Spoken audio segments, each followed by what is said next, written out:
About 300 million years ago, there was a major geological clash between the Alps and the area now known as the Massif Central in France.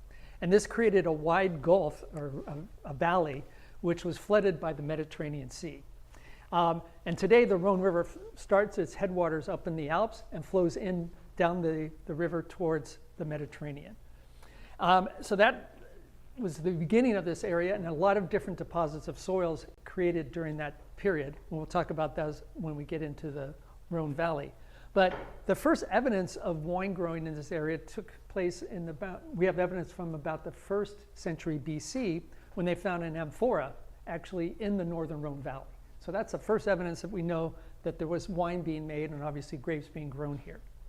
In the 4th century, near Marseille, the Greeks began to colonize the area and planted grapes extensively throughout southern Rhône and in the area around Marseille. And then during the Middle Ages, of course, the church took over, and most importantly, in the 14th century, the Roman headquarters moved from Rome to Avignon, right in the heart of the southern Rhône Valley. And why? Well, the popes were great lovers of the red wine from the southern Rhône. And it was John the 22nd, who was the second of 7 Avignon popes, who built a new home, the new Castle of the Pope, which you see pictured there.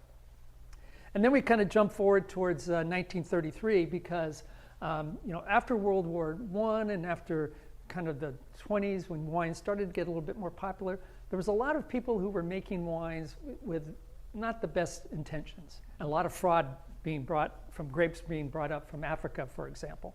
So Châteauneuf-du-Pape played an active role in actually becoming the first appellation in France to be codified. And that was in 1933. And it actually became the model for all other appellation regulations throughout France and now throughout Europe today.